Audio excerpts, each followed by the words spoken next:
can't believe it. Well, honey, these things happen. Yeah, but not to people like Jerry and Ruth Bauman. Look, let's not exaggerate the whole thing. It was just an argument. They'll work it out. I don't know. Honey, every married couple in the world has arguments. Oh, Donald, that wasn't just an argument. That was a fight. And it was an argument. Oh, Donald, it was all right, obvious. Look, wait. Let's not get into an argument over somebody else's argument. Fight. And I'm surprised at you not taking it more seriously. Why? It was over whether or not Jerry should have sour cream on his baked potato. Well, right there, you've got an indication of how serious it all was. No, I don't really follow that line of thought. Well, it may have all started out with a baked potato and some sour cream, but those things are obviously symptomatic of deeper difficulties. Oh. I mean, it's a question of what they stand for. They stand for fat. Jerry is getting overweight, and that's what Ruth is objecting to. It's very unhealthy. Right. Absolutely right. So obviously their marriage isn't very important to Jerry. He doesn't care enough about Ruthie to stay alive. Well, in my opinion, she was making a mountain out of a molehill.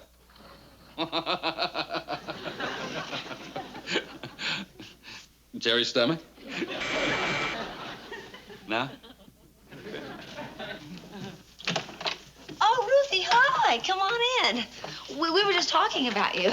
Well, whatever it was, it's probably true. Not necessarily. I just wanted to apologize for embarrassing everybody. Oh, Ruthie, forget it. Everybody argues. Well, there'll be no more arguments.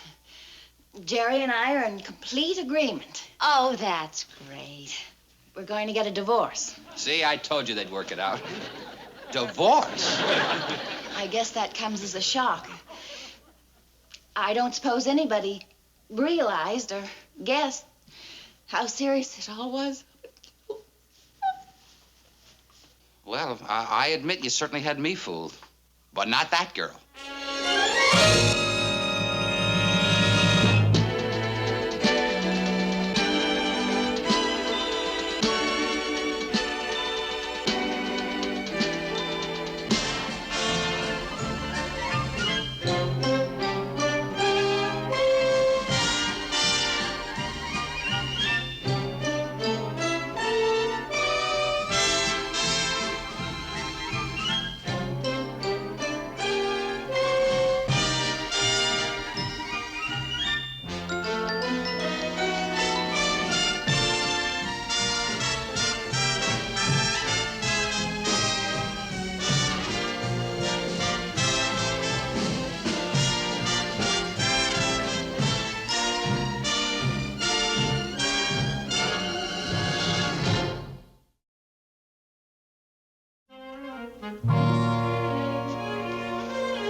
I'm still in a state of shock. I can't believe it. It's the truth.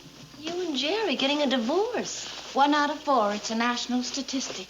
But you and Jerry. I mean, you're so right for each other. Ruth and Jerry. That has a real ring to it. Francine and Jerry. Amanda and Jerry. Geraldine and Jerry. Ruth and Frank. Ruth and William. Ruth and Eustace. Eustace? See? Heaven intended it to be Ruth and Jerry. Thanks, Anne, but it's no use. You know, you haven't even told me why. Well, it's a terrible thing for a woman to have to admit to, but he doesn't love me anymore. Well, how do you know that? I mean, aside from the fact that he ate a baked potato with sour cream. That's symptomatic of deeper difficulties, Anne. Are you sure you're not making a mountain out of a molehill? I mean, Jerry's stomach. I didn't think it was funny either. Believe me, Anne, it's the only way. Well, I better get going or I'll miss my train. Well, at least let me drive you to the station. No, I'd rather not. Well, you're leaving. I'm leaving. For Buffalo. You have to go someplace. My parents live there. But can you be happy in Buffalo? It's better than Rochester.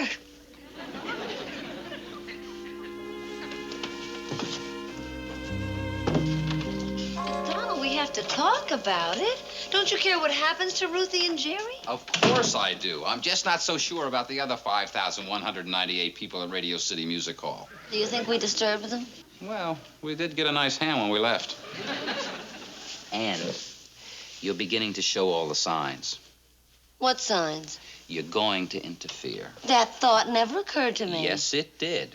Well, because it's ridiculous. I mean, they belong together, and somebody has to point that out to them. A marriage counselor, a man of the cloth, his mother, her mother, but not us. We risk losing their friendship forever if we start taking sides. Well, I disagree. Why? Donald, I have a woman's intuition. You're dealing strictly from logic and common sense. Jerry! Hi! Thought I'd drop by. Oh, sure. Come on in. How are you? Oh, just fine, just fine. I've been driving by all night, actually, but I guess you were out? Oh, yeah, we went to a movie. Oh, that's great. It's wonderful. You could actually go to a movie and forget my problems. We certainly did not. In fact, I've been thinking about it, Jerry, and what I think you ought to do is find a way to work it out yourselves. Because we love you, Jerry. More than Ruth? Just as much. Exactly the same. Oh, good. I'm glad, because I wouldn't want you to think I wasn't strong enough to stand alone. I was just saying to myself this morning, stand up, Jerry Bauman, walk tall. Jerry Bauman, a fine figure of a man like you. Maybe 1 or 2 pounds over, but still in his prime, right? Right. Right. So I'm fine. I'm glad I'm fine. Look, these things happen. Life goes on. Oh, it was great fun while it lasted. A trip to the moon on Gossamer Wing.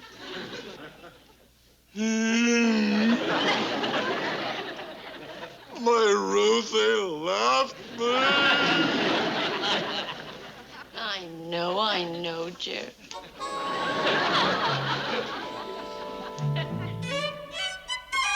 Donald. Oh, hi, Gloria. Hi, hey, have you seen Jerry? He went out for a while. Why?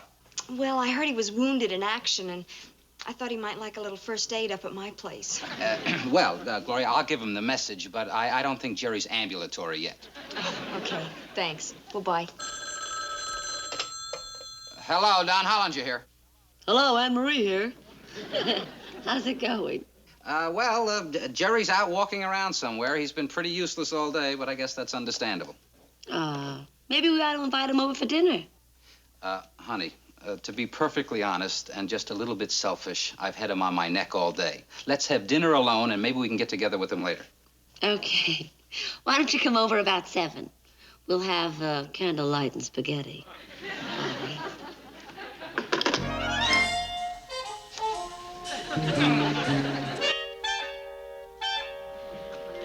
Hi. Hi. I've been walking all night. You've only been gone half an hour. Seems like all night. I've been walking down by the lake in Central Park. The deep part, where even the swans don't go. Jerry. You're right. I'm annoying you. No, wait a minute. You're not annoying me. No, you have your own life to live. And so do you. Me? I have no life to live. Ruth has a life to live. Anne has a life to live. Name anyone in this building. Morton Futterman. In typesetting on the 7th floor? Yeah. Morton Futterman has a life to live. But Jerry Bauman has no life to live. Jerry. What are you going to do for dinner? Oh, don't worry about me. What do I need? A can of beans, a crust of bread. How about candlelight and spaghetti? So, you see, I could be picky and find fault, too. But Anne? Don? Oh, sorry, Jerry, sorry. Were you awake for the part where her cooking was not that marvelous? You mean her cleaning? You missed it. I'll start over. Wait a minute, Jerry. It's getting late. What do you say we call it an evening? Yeah, right. I think a good night's sleep would be a big help to all of us. Sleep. Oh. Did you ever try to sleep in a room that smells like Ruth from one end to the other? I can't say that I have. It's a new wound. It'll heal. Now, why don't you go on home? Go on. Oh, you have no idea how good that woman could smell. Well, just try and not think about it. Okay, okay. Oh, don't make me go in there alone. Just give me a break. Just a minute, Jerry. Donald. Oh, Donald, please. Just take him home with you for tonight at least. Honey, that's interfering. Well, not really. Just think of yourself as the Red Cross at a disaster area.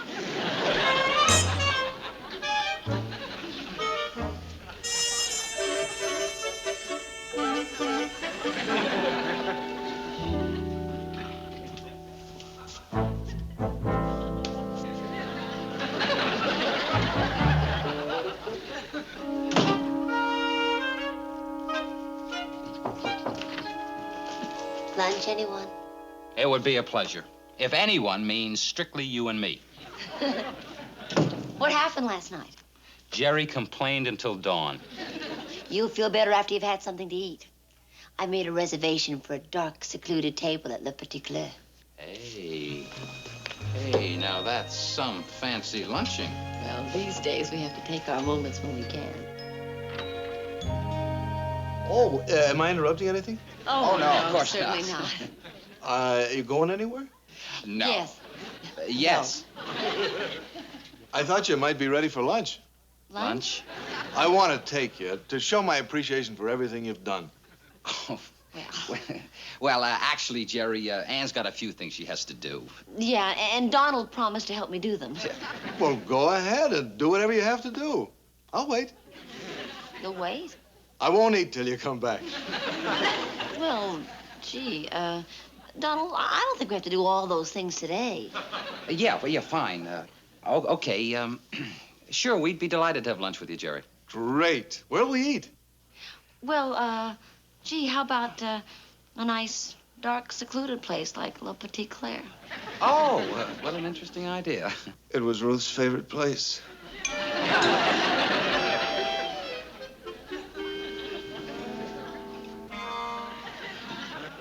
This was very sweet of you, Jerry.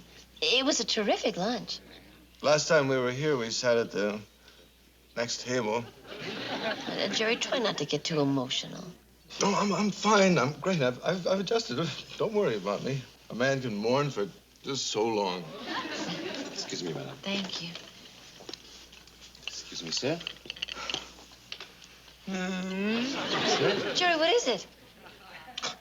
What's wrong, Jerry? Baked apple. What's the matter with it? It was her favorite. I'm sorry,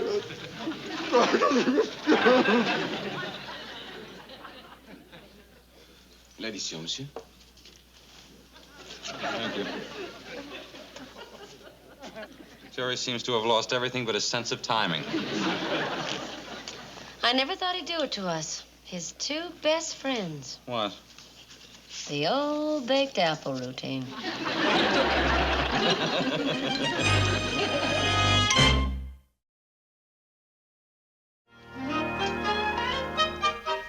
And when you hurry up, I'm hurrying.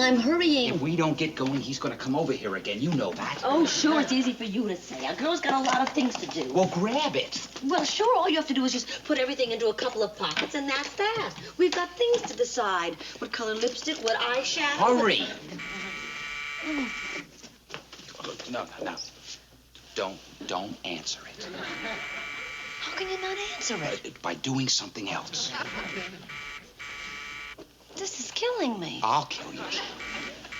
But Donald, he's out there waiting, counting on us. Listen, we've seen twice as much of him as Ruthie ever did, and she's getting a divorce.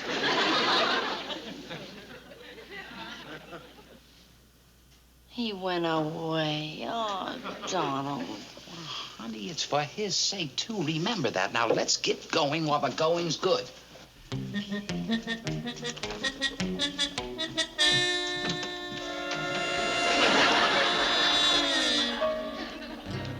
Oh, you are home. Jerry, what are you doing up there? I was going to leave a note. Up there? Yeah, I wanted to see if I could get it under the door or whether the carpet's too high. Hey, you're home. Well, we were just leaving. How come you didn't hear me ring the bell? Huh? I I was shaving ice in the kitchen. Yeah, I was sharpening pencils in the closet. Oh? Well, what do you want, Jerry? Oh, I wanted to know, can you perk just 1 cup of coffee? Oh, for heaven's sakes. Will you come on in? I've got some coffee on the stove. It's been days and nights. I know. We're never going to get a free moment again. Well, he'll get over it eventually. Have you seen any indication that he intends to get over it? Well, no. I, on the other hand, intend to get over it, and right now.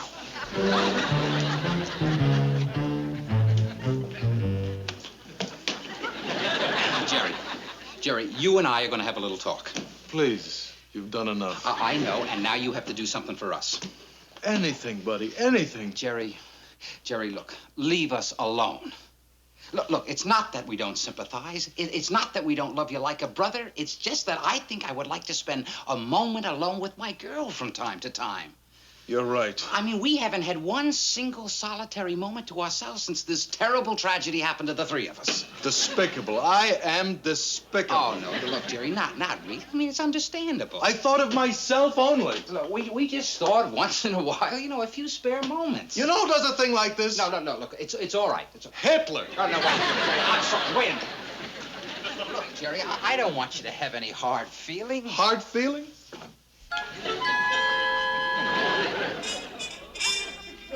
Forgive me. Forgive my trespasses. Forgive my trespassing. Well, you did it. I did it. I hope you did it nicely. Well, of course I did it nicely. Well, you did it so fast. What did you say to him? Well, I just told him we'd like to be alone occasionally. Well, I hope you didn't say it that abruptly. Well, it was the only way to get the point across. What, to tell him that nobody cares anything about him? Well, I didn't put it that way. Well, what other impression could he get? Suppose he does something desperate.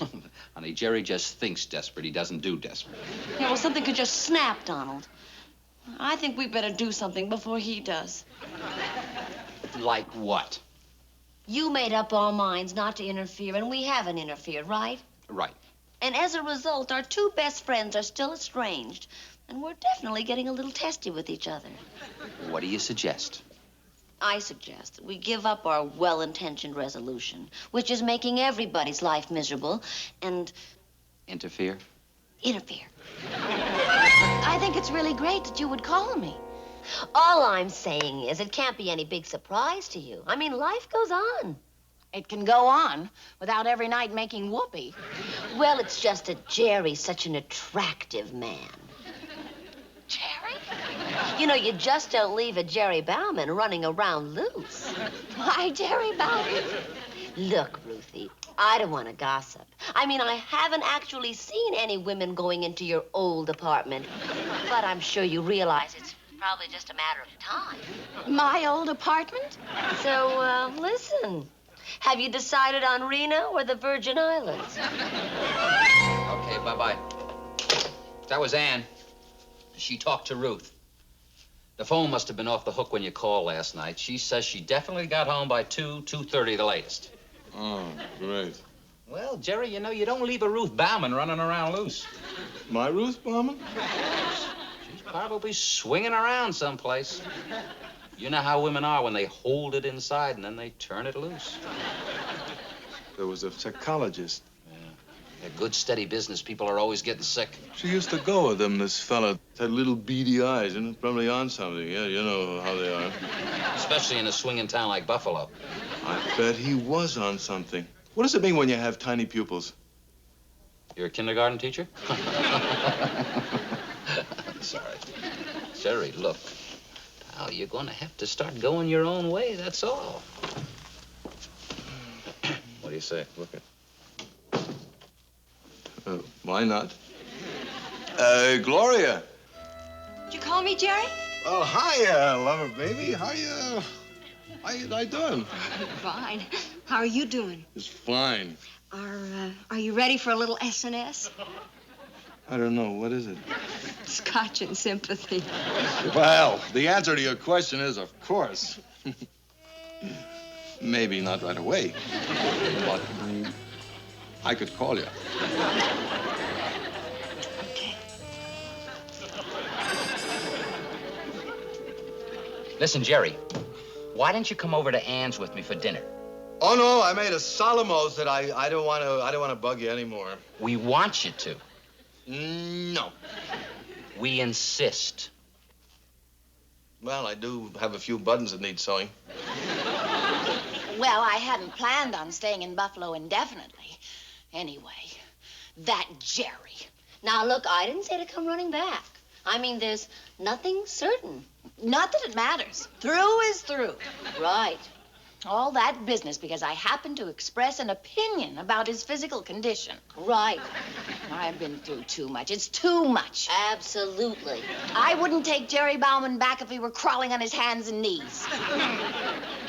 Well, I may not be ready for Gloria, but I'm doing fine. Anyway, who says you have to start with Gloria? You could always start with a flat-chested girl. Right. You don't just go right in the major leagues, right? Right. And I wouldn't take back what's-her-name now if she begged me.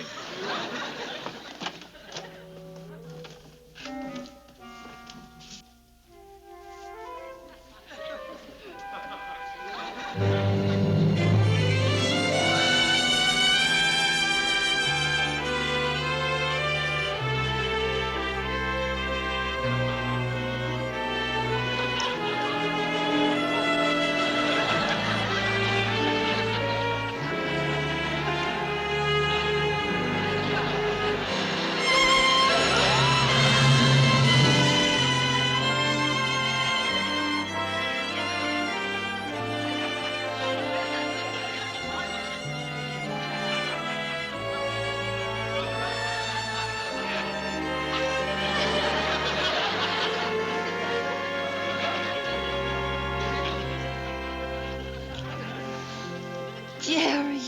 Ruth. Jerry, oh, Jerry. Oh, Ruth, oh, Ruth. I don't care what. I'll never leave you again. You'll never have to. You can criticize all you want. I don't want to. I'll join a gym. I'll work out. I'll feed you cheesecake for dinner. Cream cheesecake. No, I'll give up dinner. I'll eat every other day.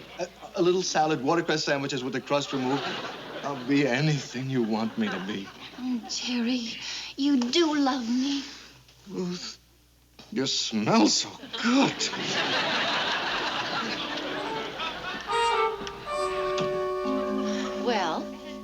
Well, now you're stuck with the dinner for four. Don't you believe it? I only cook for you and me. Pretty cocky. And I learned one thing. What's that? When your friends are doing stupid things, don't treat them like independent, mature adults who have the right to make their own mistakes. Right. Just butt in. Just butt right in and take over. Don't ask any questions. Just butt... Hey. Well, it's been a while.